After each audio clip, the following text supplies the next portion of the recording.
Captain Jake Morrison sat in the command chair of the Wandering Star, watching the stars drift past on the view screen. His ship was not fancy or new. It was just a cargo vessel, carrying medical supplies across the empty parts of space. The job was boring most days, which was exactly how Jake liked it. Boring meant safe, and safe meant his crew would get home to their families.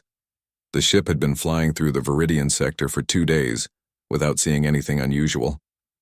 Jake was reading a report when the alarm started beeping. His first officer, Maya Chen, looked up from her station with surprise on her face. "Captain, I am picking up a distress signal," Maya said. She pressed some buttons on her console and frowned. "It is coming from a Quilnar ship. They are in trouble." Jake stood up and walked over to look at her screen. The Quilnar were aliens that most humans had only heard about in news reports. They were smart, very smart, but they did not talk much to younger species like humans. They thought humans were too new to space travel and not worth their time. "What does the message say?" Jake asked. Maya read from her screen. "Their ship hit something in space. Their engines are broken and life support is failing.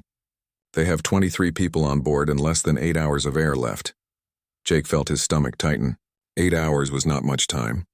He looked at the navigation display. "How far away are they?" "About 3 hours if we go full speed," Maya answered. Then she added quietly, "But Captain, the rules say we should wait for proper rescue ships. They will arrive in 14 hours. Jake did not need to do the math. 14 hours was too late. Those people would be dead. He thought about the rules, about how the Galactic Coalition said things should be done. There were procedures for everything. Forms to fill out. Proper ships with proper equipment. But following those rules meant 23 people would die. "Maya, set course for the Quilnar ship," Jake said. "Maximum speed." Maya looked surprised, but she nodded and started working. Within minutes, the Wandering Star was turning toward the distress signal. Jake called his chief engineer, Danny Kim, over the ship's communication system. "Danny, we are going to attempt a rescue. I need you to prepare the ship. We might have to go through a debris field." Danny's voice came back, sounding worried. "Captain, our shields are not made for that kind of work. We carry cargo, not dodge space rocks." "I know," Jake said, "but we are the only ship close enough to help." "Can you make it work?" There was silence for a moment. Then Danny said, "I will find a way, Captain.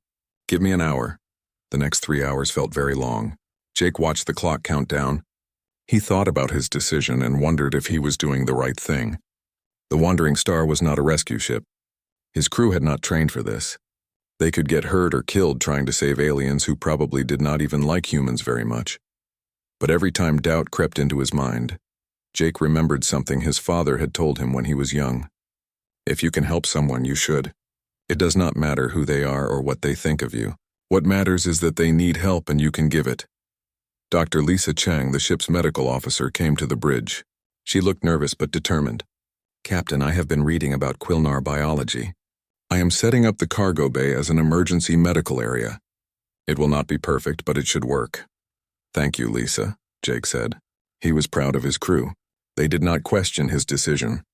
They just started working to make the rescue happen. When they got close to the damaged Quilnar ship, Jake saw the debris field Maya had warned him about.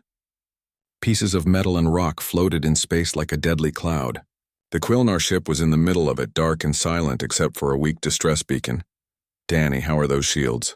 Jake asked into the communication system. "I have done what I can," Danny replied. "They will hold against small debris, but if we hit anything big, we are in trouble." Jake nodded, even though Danny could not see him. "Maya, take us in. Nice and slow." The Wandering Star moved carefully through the debris field. Pieces of metal bounced off the shields with loud banging sounds. Everyone on the bridge held their breath.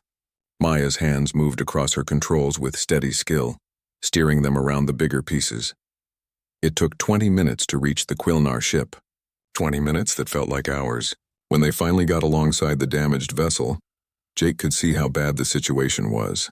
The Quilnar ship had a huge hole in its side and many of its lights were off. "Connecting our airlock to theirs," Maya said. Her voice was calm, but Jake could hear the tension underneath. This was the dangerous part. If the connection failed or the Quilnar ship's airlock was damaged, the rescue would be impossible. The sound of metal connecting to metal echoed through the ship. Green lights appeared on Maya's console. "We have a seal, Captain." "The airlock is secure." Jake stood up. I am going over there. Maya, you have the bridge. He went to the airlock where Danny and Lisa were waiting. Together they opened the door and stepped into the damaged Quilnar ship. The air was thin and cold. Emergency lights flickered, casting strange shadows on the walls.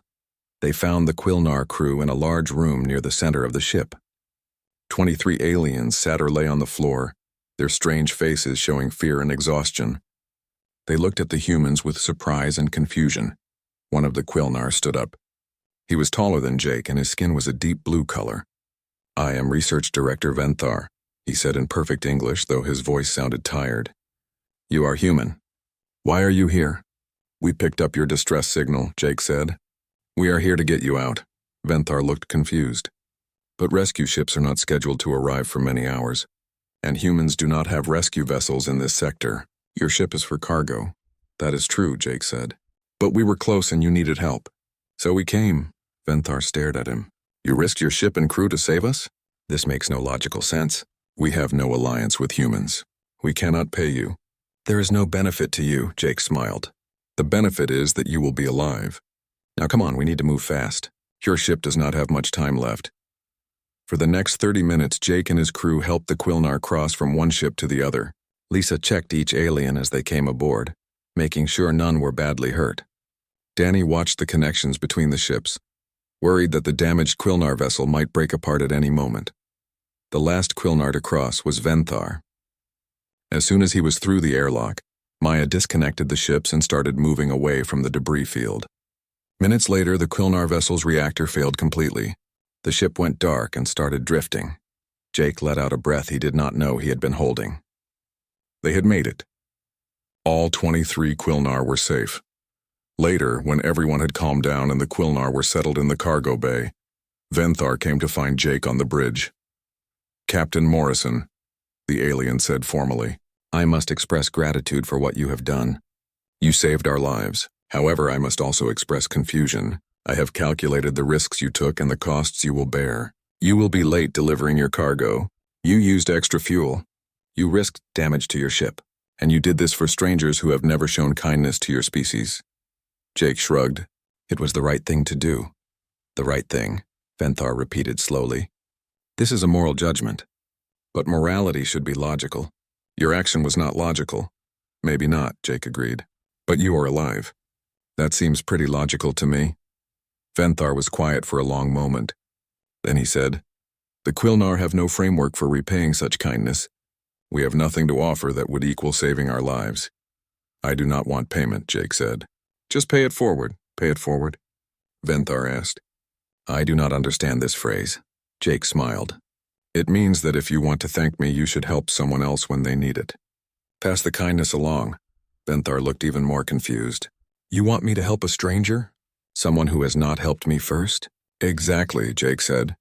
The Quilnar stood there in silence, trying to understand. Finally, he said quietly, Humans are very strange, Jake laughed. So we have been told. The story of the rescue spread across the galaxy faster than anyone expected. Within days, news feeds on hundreds of worlds were talking about the human cargo ship that saved a Quilnar research crew. What seemed like a simple act to Jake Morrison became something much bigger. On the Quilnar homeworld, the rescue was analyzed in every university and research center. Scientists who spent their lives studying logic and probability could not understand why the humans had acted that way. They created models and ran simulations trying to find the hidden benefit that must have driven Jake's decision. But there was no hidden benefit. The humans had simply helped because they could. Venthar became famous among his people, not for his research but for being saved by humans. He gave speeches trying to explain what had happened. He talked about Jake Morrison and the crew of the Wandering Star. He described how they risked everything for strangers.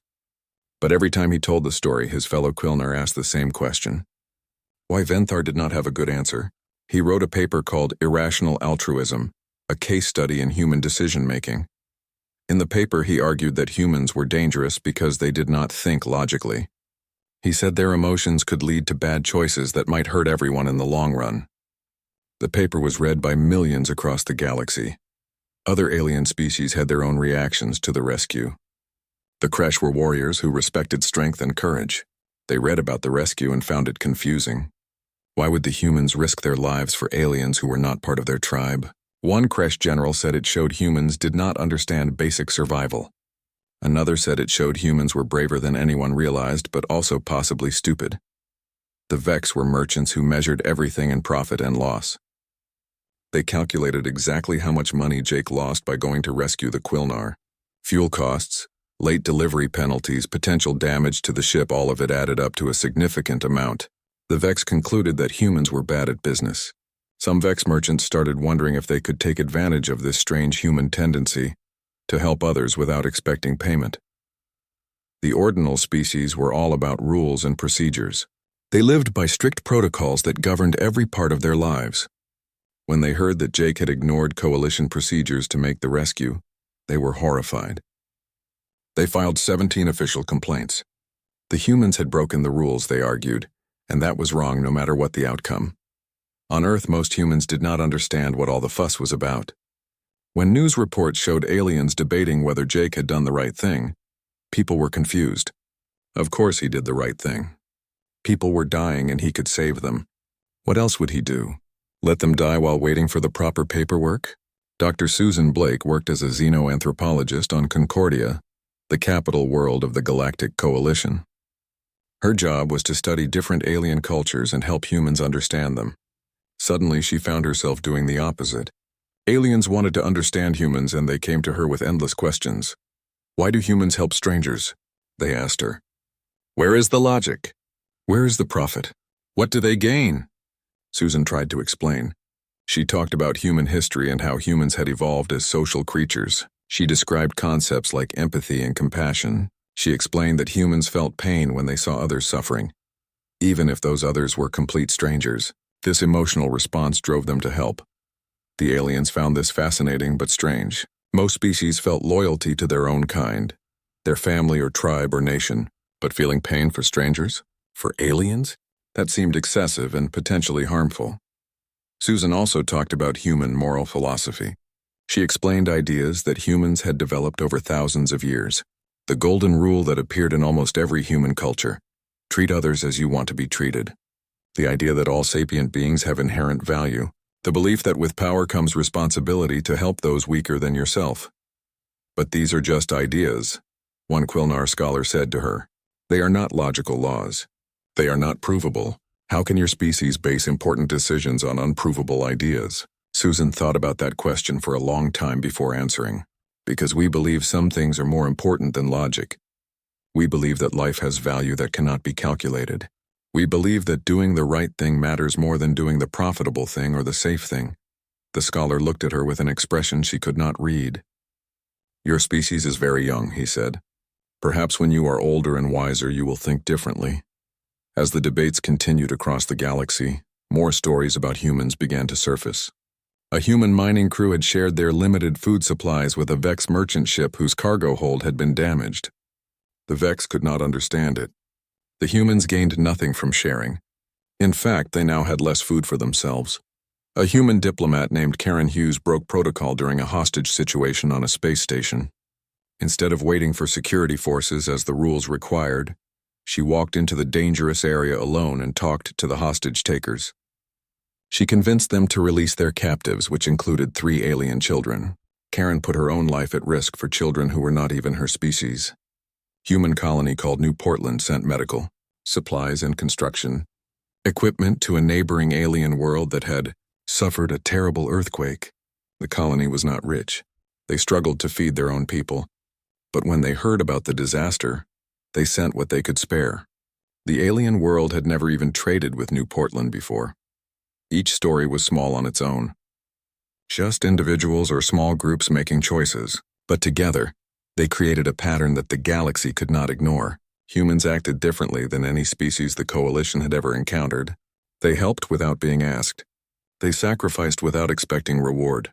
They cared about strangers in a way that seemed almost reckless. On Concordia, the Coalition's governing council held a meeting to discuss what they called the human question. Representatives from 347 species gathered to debate what humanity meant for the galaxy.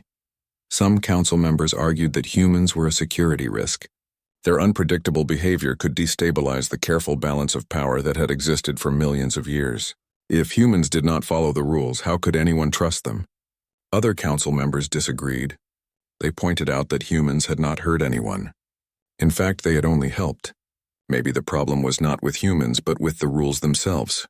Maybe the coalition had become so focused on order and efficiency that it had forgotten about other values.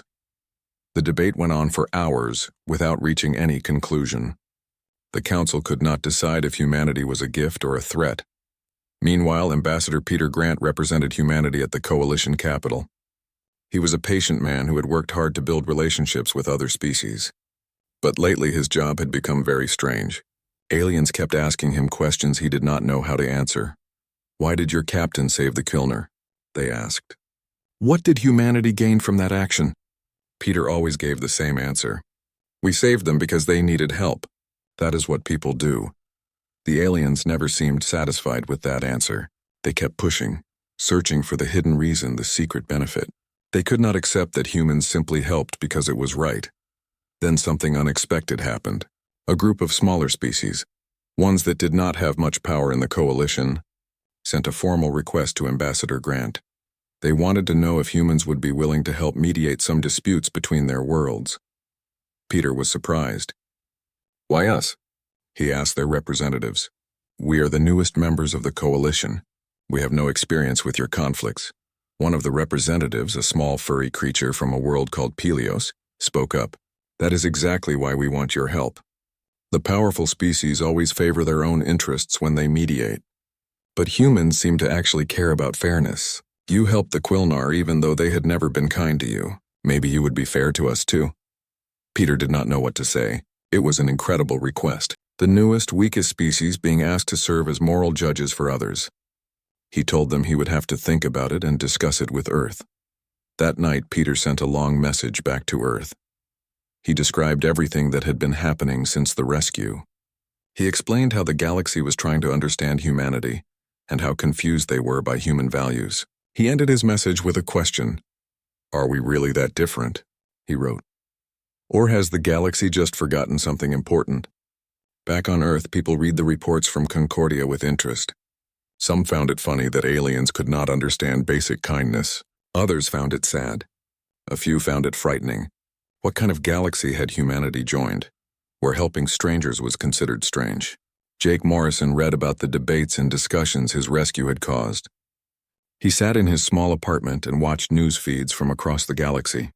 Aliens arguing about whether what he did was logical. Scholars writing papers analyzing his decision. Politicians debating whether humans could be trusted. He found it all very strange. He had just helped some people who needed it. How had that become so complicated? His first officer, Maya, called him. "Captain, have you seen all this stuff about us?" 2 years had passed since Jake Morrison rescued the Quilnar crew. The galaxy was still debating what humanity meant when a new crisis emerged. This one would test whether human values mattered on a much larger scale. The Keltar were an insect-like species with a complex society organized in strict levels. They had billions of people living on their homeworld. They were not particularly powerful or rich, but they had been part of the coalition for thousands of years. Then, the plague came. It started in one city and spread faster than anyone could have imagined. The disease killed quickly and mutated constantly. Every time Keltar doctors found a treatment, the plague changed. Within months, billions were dead. Within a year, the entire species faced extinction. The Keltar leaders sent desperate messages to the coalition asking for help. They needed medical teams, research support, supplies, anything that might save their people. The coalition council met to discuss the request. The debate took 3 days. In the end, the council voted to deny the Keltar request. The reasons were explained carefully. The plague was too dangerous to risk spreading to other worlds. The Keltar had few resources to trade for help. Sending medical teams would violate quarantine protocols that had kept the galaxy safe for millions of years. It was a logical decision based on careful analysis of risks and benefits. The Keltar were told the coalition would provide them with data on containment procedures and sympathy for their situation. They would be remembered after they were gone. but no help would come. They would die according to proper procedure. When news of the Council's decision reached Earth, the reaction was immediate and angry. People could not believe that the galaxy would just let billions die. Government officials, medical organizations, universities, and regular citizens all started organizing to help the Keltar. Dr. Rachel Kim was the head of the Earth Medical Coalition. She was 60 years old and had spent her entire career fighting diseases. When she heard about the Keltar situation, she knew what she had to do. She put out a call for volunteers to join a medical mission to the Keltar homeworld. The response was overwhelming. Thousands of doctors, nurses, researchers, and support staff volunteered. They knew the mission was dangerous. They knew they might not come back. But they volunteered anyway because people were dying, and they could help. Rachel selected her team carefully. She needed the best medical minds Earth had. Dr. Alan Brooks was a virologist who had stopped 3 major outbreaks on Earth. Dr. Nina Torres was a trauma surgeon with 20 years of experience. There were also dozens of other specialists, each one essential to the mission. 3 medical ships were prepared. They were loaded with equipment, medicines, and supplies. The team studied everything known about Keltar biology, which was not much. They knew they would have to figure things out as they went. Before the ships could leave, Ambassador Peter Grant was summoned to the Coalition Council. The council members were not happy. They told Peter that humanity must not go to the Keltar homeworld. The quarantine must be respected. The rules existed for good reasons. The head counselor, a tall being with gray skin and no visible eyes, spoke directly to Peter. If humans violate the quarantine, there will be consequences. Your species could be expelled from the coalition. You could lose all the benefits of membership. Is helping the Keltar worth that risk? Peter stood before the council and thought about his answer carefully. He thought about Jake Morrison and the Quilnar rescue. He thought about all the debates over whether humans should act on emotion or logic. He thought about what it meant to be human. With respect, counselors, Peter said, humanity will help the Keltar regardless of your decision. We cannot watch billions die when we have the ability to help. If that means we must leave the coalition, then we will leave. But we will not stand by and do nothing. The council chamber fell silent. No species had ever defied the council so directly. The head counselor seemed shocked. You would risk everything for aliens you have no alliance with? For a species that has never helped you? Yes, Peter said simply. Because it is the right thing to do. The 3 medical ships left Earth a week later. The journey to the Keltar homeworld took 3 weeks. During that time, the medical team worked constantly. They studied every piece of data on the plague. They ran simulations. They prepared for every possibility they could imagine. Dr. Brooks spent 14 hours a day analyzing the plague's genetic structure. Dr. Torres practiced adapting human medical procedures to work on Keltar physiology. Everyone knew they were racing against time. Current projections said the Keltar had less than 6 months before their population would be too small to survive. When the ships arrived at the Keltar homeworld, they found a planet in crisis. Cities that once held millions were now ghost towns. The few Keltar who remained were desperate and hopeless. They had watched their species dying for 2 years with no help coming. The Keltar Queen, the supreme leader of her entire species, sent a message to the human ships. She asked why humans had come when the entire coalition had abandoned them. Rachel replied with a simple message. We came because you needed help. We are here to save your people. The Keltar were suspicious at first. They had been abandoned by everyone. Why would humans risk their lives to help? But they were also desperate. They gave the humans permission to land and establish medical centers. The next 4 months were brutal. The human medical teams worked 20-hour days treating the sick and studying the plague. The disease was worse than they had feared. It killed fast and changed constantly. Traditional treatments did not work. They lost people. 2 doctors caught the plague despite all precautions and died within days. A supply ship crashed during a storm, killing 12 support staff. Each loss hurt deeply, but the survivors kept working. They could not give up while Keltar were still dying. Dr. Brooks worked until he collapsed from exhaustion. When he woke up in the medical bay, he immediately asked for his research notes. Dr. Torres performed surgeries for 16 hours straight, trying to save Keltar children whose organs were failing. Rachel coordinated everything while also treating patients herself. The breakthrough came in the 4th month. Dr. Brooks was studying the plague's mutation patterns when he recognized something familiar. The way the disease changed reminded him of an old Earth virus from over a century ago. It was a virus that had been defeated with a vaccine that most modern doctors considered obsolete. He worked for 72 hours without sleep adapting the old vaccine technology to work against the Keltar plague. He tested it on tissue samples and then on himself. When he did not get sick, he knew he had found the answer. The vaccine was not perfect. It did not cure everyone, and some Keltar still got sick. But it worked well enough. The death rate dropped dramatically. Keltar who received the vaccine survived. The plague was still dangerous, but it was no longer a death sentence for an entire species. As the Keltar population began to stabilize, something unprecedented happened. The Keltar queen left her palace for the first time in decades. She came to the Human Medical Center and asked to speak with Rachel. The queen was enormous, 3 times the size of a human with a gleaming shell and multiple eyes. She looked at Rachel for a long moment before speaking. "You saved my people. You came when no one else would. You lost your own people trying to save mine." Rachel felt tears in her eyes. "We did what we could. We wish we could have saved more."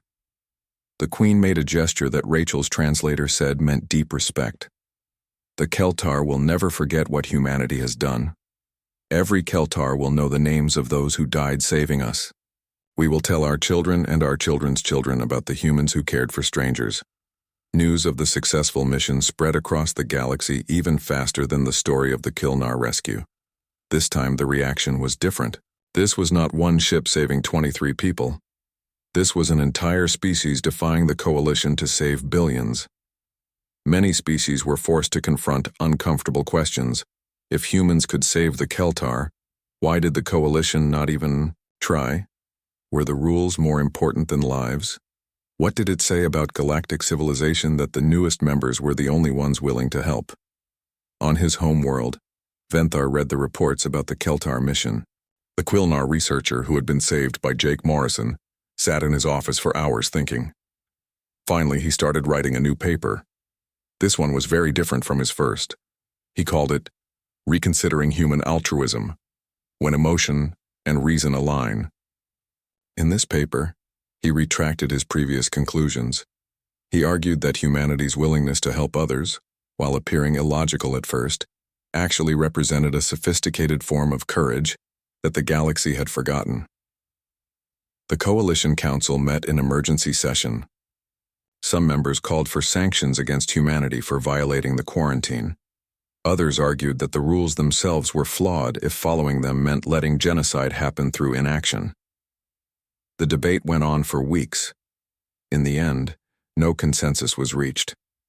Humanity remained in the coalition, but their status was uncertain. What was certain was that they had changed the conversation forever. Back on Earth, Rachel and her team returned home to a hero's welcome. But Rachel did not feel like a hero. She felt tired and sad for the people they could not save. 10 years after the Keltar crisis, the Galactic Coalition was a different place. The change had been slow, like water reshaping stone, but it was real.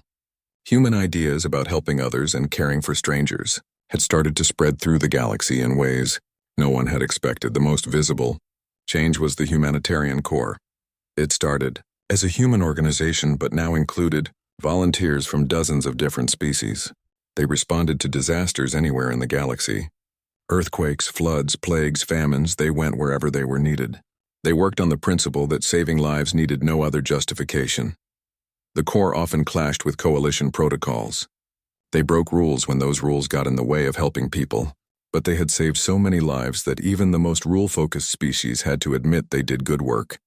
Less obvious but equally important were the philosophical changes happening across the galaxy. Universities that had taught pure logic for millions of years now included courses on human ethics. The concept of empathy, once dismissed as weakness, was being studied as a potential strength.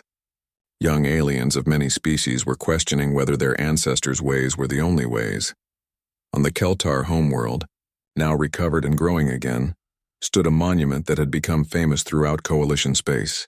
It was a simple stone structure in the capital city. Carved into it were the names of the 17 humans who died fighting the plague. Beneath those names was a line written in 3 languages. They came when no one else would. The monument became a place of pilgrimage. Beings from hundreds of worlds came to see it and think about what it represented. Some came to understand humans better. Others came to question their own values. All came away changed in some way. Jake Morrison was retired now. He was 75 years old and teaching at the Earth Naval Academy. He trained young officers who would command humanity's ships among the stars. He told them about navigation and engineering and all the technical skills they needed. But he also told them about the day he rescued the Quilnar crew and why he made that choice. One afternoon, Jake received a message saying he had a visitor. When he went to the Academy's reception area, he was surprised to see Venthar waiting for him. The Quilnar researcher looked older, his blue skin now faded to a lighter shade, but his eyes were bright with intelligence. "Research Director Venthar," Jake said with genuine pleasure. "This is unexpected.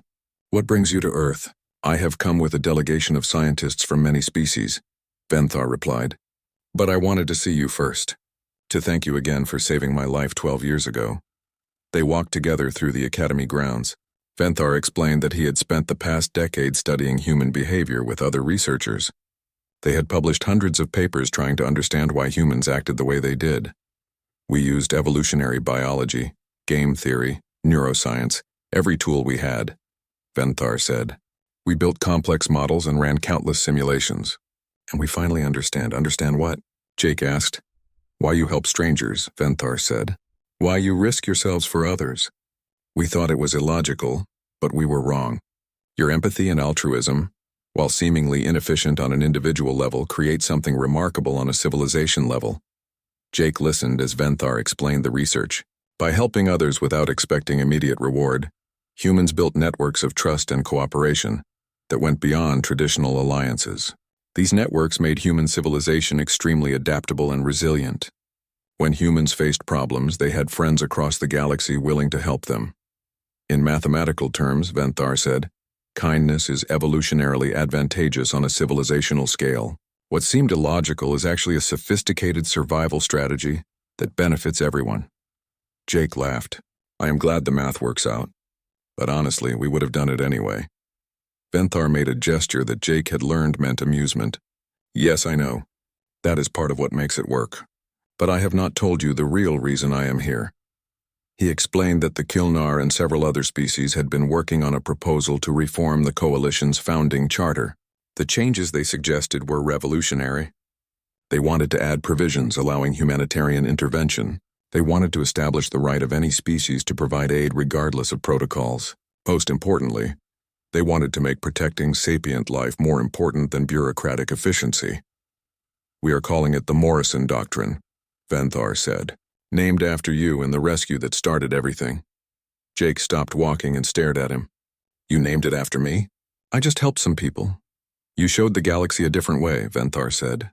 "You proved that compassion could coexist with reason. That sometimes the right action is obvious even when the logic is not. The galaxy needs that reminder. But you need human support to push this through the Coalition Council," Jake said, understanding. "That is why you are really here." "Yes," Venthar admitted. "Will humanity help us reform the galaxy?" Jake thought about it. Then he smiled. "I am just a retired ship captain, but I know people who can help. Let me make some calls." Over the next 6 months, the debate over the Morrison doctrine consumed the Coalition. Ambassador Peter Grant, now in his 50s and more experienced in galactic politics, led the human delegation supporting the reforms. He was joined by representatives from the Quilnar, the Keltar, and dozens of other species. The opposition was strong. Many species feared that changing the fundamental rules of the Coalition would lead to chaos. They argued that the current system had maintained peace for millions of years. Why risk that for vague ideals about helping others? But the supporters had powerful arguments too. They pointed to the Keltar, who would have gone extinct if humans had followed the rules. They talked about all the disasters where the humanitarian corps had saved lives, while official channels debated procedures. They asked what kind of civilization valued order more than life. The debates were passionate and sometimes angry. Species that had been allies for centuries found themselves on opposite sides. New alliances formed between species that had never worked together before. The entire political structure of the galaxy seemed to be shifting. Then something happened that surprised everyone. The Kresh, the warrior species that had initially dismissed human compassion as weakness, announced their support for the Morrison doctrine. Their military commander, war leader Kralix, made a public statement that shocked the galaxy. "We Kresh have always valued strength and courage," Kralix said. "We thought humans were weak because they helped others. But we were wrong. We have studied human history, and we see something we missed before. True strength includes knowing when not to fight. The courage to protect the weak is the highest form of warrior virtue." The Kresh began changing their entire military philosophy. Instead of focusing only on conquest and defense, they started training their warriors in humanitarian operations. Kresh soldiers began volunteering for the humanitarian corps, their physical strength combined with human compassion to create powerful rescue teams. With the Kresh support, momentum shifted. More species came forward to support the Morrison doctrine. Even some who had opposed it began to reconsider. The galaxy was changing its mind about what mattered most. Ambassador Grant worked tirelessly during those months. He met with hundreds of representatives from different species. He listened to their concerns and explained why the reforms were necessary. He told them stories about humans helping others and asked them to imagine a galaxy where everyone did the same. One evening, exhausted from another long day of negotiations, Peter sat in his office on Concordia. He looked out at the city lights and thought about how far humanity had come. 15 years ago, they had been newcomers that no one took seriously. Now they were helping to reshape the entire galaxy. His assistant, a young human woman named Claire who had been born on Concordia, brought him tea. "Ambassador, you should rest. Tomorrow is the big vote." "I know," Peter said. "I just keep thinking about what happens if we lose. What if the galaxy decides that the old ways are better?" Claire smiled. "Then humans will keep doing what we have always done. We will keep helping people. We will keep showing them there is a better way. We changed their minds once. We can do it again." Peter realized she was right. Whatever happened tomorrow, humanity had already changed the galaxy. They had shown that compassion was not weakness. They had proved that helping others made everyone stronger. Even if the Morrison doctrine failed, those lessons would remain, but Peter hoped it would not fail. He hoped the galaxy was ready to embrace what humans had always known. That sometimes the right thing to do was obvious, even when the reasons were complicated. That saving lives was always worth the risk. That kindness was the strongest force in the universe. Tomorrow they would find out if the galaxy agreed.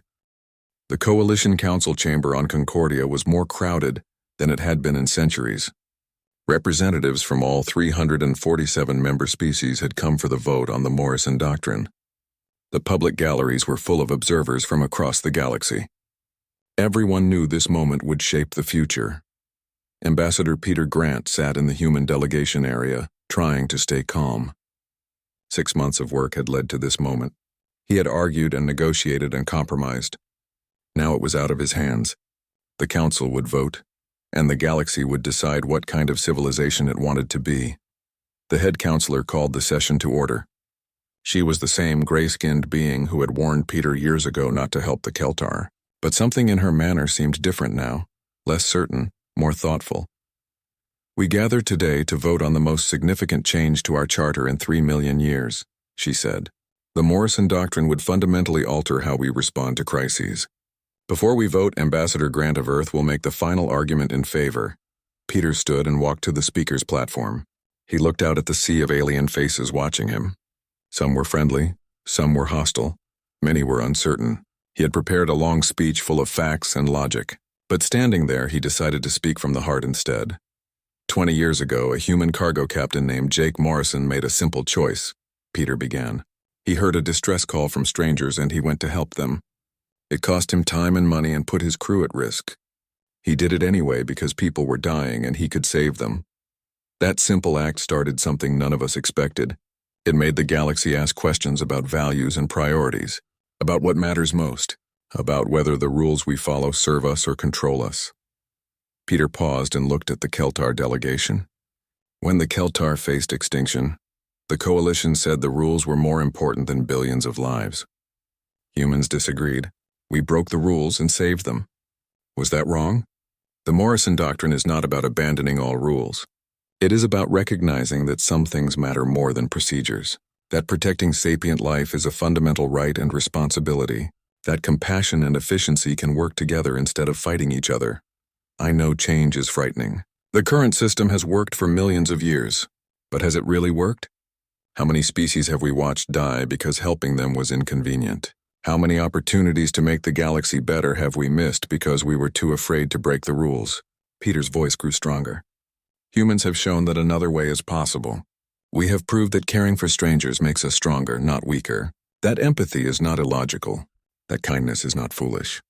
The question now is whether the rest of the galaxy is ready to embrace those lessons. Vote yes, and we move toward a future where every life matters. Vote no, and we stay trapped in a past where rules matter more than people. The choice is yours. Peter returned to his seat. The chamber was silent for a moment. Then the head counselor called for the vote. One by one, species cast their votes. The process took 2 hours as each representative explained their choice. When the final vote was counted, the Morrison doctrine had passed by a narrow margin. Not all species supported it, but enough did to make it law. From this day forward, the Galactic Coalition would formally recognize that protecting sapient life took priority over bureaucratic efficiency. The chamber erupted in noise. Some delegates cheered while others protested. Peter sat quietly, feeling a mixture of relief and exhaustion. They had done it. The galaxy had chosen change. In the weeks and months that followed, the effects of the Morrison doctrine rippled across the galaxy. The humanitarian corps received official funding and recognition. Medical research became collaborative instead of competitive. Species that had kept to themselves for millennia began reaching out to neighbors. Small acts of kindness between species became more common. But the most surprising changes were the ones no one had predicted. The Kresh fully committed to their new philosophy, training entire legions in humanitarian operations. Within 2 years, Kresh soldiers were serving alongside humans in disaster zones across the galaxy, their strength and human compassion forming unstoppable rescue teams. The Vex merchants, who had once seen human kindness as a weakness to exploit, began incorporating charitable giving into their business models. They discovered that customers preferred trading with companies that helped others. Kindness turned out to be good for business. Even the rule-focused ordinal species adapted. They created new protocols specifically for humanitarian intervention, finding ways to help others while still maintaining the order they valued. 20 years after Captain Morrison rescued the Quilnar crew, he received an invitation to return to Concordia. He was 83 now, his hair completely white and walking with a cane. His former crew members Maya, Danny, and Lisa came with him. They were all retired but remained close friends. When they arrived at the council chamber, they found it transformed. The usual formal arrangement had been replaced with a celebration. Representatives from every species in the coalition had come, and they had brought gifts. The head counselor stood before Jake and his crew. Captain Morrison, on behalf of the Galactic Coalition, we present you and humanity with the Star of Unity. Never before has this honor been awarded to an entire species. But never before has a species shown us such a profound truth about what we can become. Then the gifts began. The Quilnar presented advanced medical technology they had developed specifically to help humans extend their lives and cure diseases. The Keltar offered trading rights that would make Earth wealthy beyond imagination. The Kresh pledged their warriors to humanity's defense for all time. The gifts kept coming. Agricultural techniques that would end hunger on Earth. Terraforming technology to make dead worlds livable. Access to ancient libraries containing knowledge from civilizations that had fallen before humans existed. Educational exchanges, cultural partnerships, defense pacts, research collaborations. Each species explained their gift. They told stories of how humans had helped them or inspired them to help others. They described how humanity had changed their civilizations for the better. It went on for hours, gift after gift, story after story. Jake stood there overwhelmed, trying to process what was happening. This was not just gratitude for individual acts of kindness. This was the galaxy responding to what humanity represented. The proof that a civilization could thrive by valuing life over profit, compassion over efficiency, moral courage over protocol. When the ceremony finally ended, Venthar approached Jake one last time. The old Quilnar researcher looked at the human who had saved his life 2 decades ago. "I finally understand what you meant when you told me to pay it forward. Do you?" Jake asked with a smile. "Yes," Venthar said.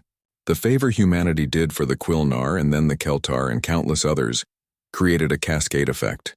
Each species that learned empathy from you taught it to others. Each life saved has saved others in turn. The mathematics of kindness show exponential returns over time." Jake laughed. "That is a very Quilnar way of looking at it. I prefer to think we just tried to help people who needed it." Venthar was quiet for a moment. Then he said something that surprised everyone who knew the logical Quilnar. "Perhaps that is exactly why it worked. Because you did it not for reward, but because it was right. The reward became greater than any we could have calculated." Jake looked at his old crew members standing nearby. Maya was crying happy tears. Danny was grinning like a fool. Lisa was taking pictures to show her grandchildren. They had just been doing their jobs that day, helping people in trouble. They never imagined it would lead to this. "You know what the best part of all this is?" Jake said to Venthar. "It is not the gifts or the honors.